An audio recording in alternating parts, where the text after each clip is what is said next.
Sir, आप यहाँ पे पहुंचे हैं समागम कार्यक्रम में, लेकिन घोसी चुनाव को लेकर के बड़ी चर्चा हो रही, क्या? देखिए, घोसी चुनाव ने ये संकेत दिया है कि इंडिया वाले जीतेंगे, अडानी वाले हारेंगे।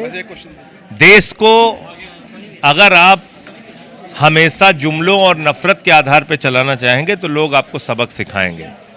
और ये भी संदेश दिया है कि दल बदलुओं के लिए अब कोई स्थान नहीं है। जो लोग पिछड़ों के सम्मान की बात करते थे, राजभर जी, उनकी तो मैं बड़ी इज्जत करता था। कहते थे बीजेपी में पिछड़े वर्ग के वो नेता हैं जो चप्पल उठाने का काम करते हैं। अब आप फिर उसी पार्टी में चले गए, उन्हीं के साथ मिल गए।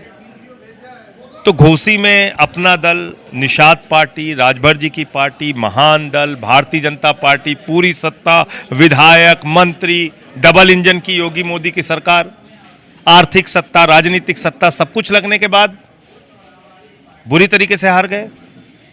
तो इसका मतलब कि इंडिया गठबंधन जो बना है, इसको लोग जिताने का मन बना चुके हैं और बीजेपी जो जुमला पार्टी बन चुकी है उसको हटाने का मन बना चुके हैं। 2024 में लगता है कि चीज़ें बदलने वाली, तस्वीर अलग होने वाली है देश की। निश्चित रूप से, क्योंकि लोग महंगाई से परेशान हैं, बेरोजगारी से परेशान हैं, किसान को उसके फसल का दाम नहीं मिलता, लाठियां मिलती हैं।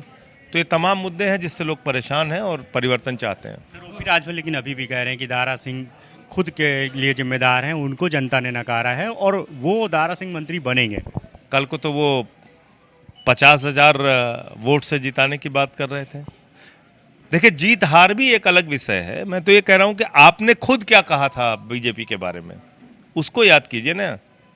राजभर साहब ने कहा था कि बीजेपी में जो पिछड़ा नेता है, पिछड़े वर्ग का नेता है, वो लीडर नहीं है, लोडर है।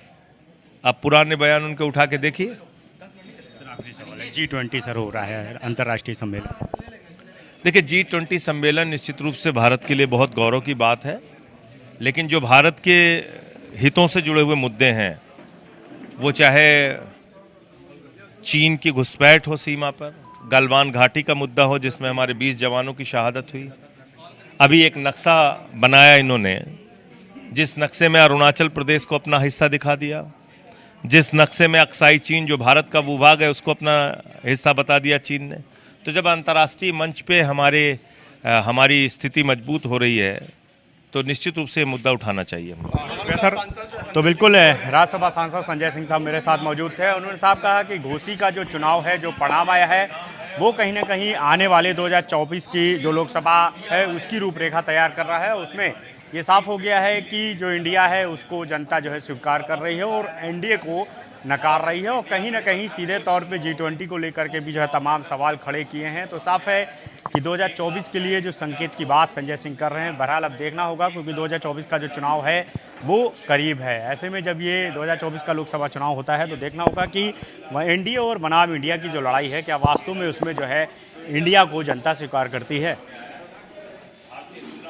कैमरा से निखिल साथ अनुप कुमार, भारत समाचार, लखनऊ।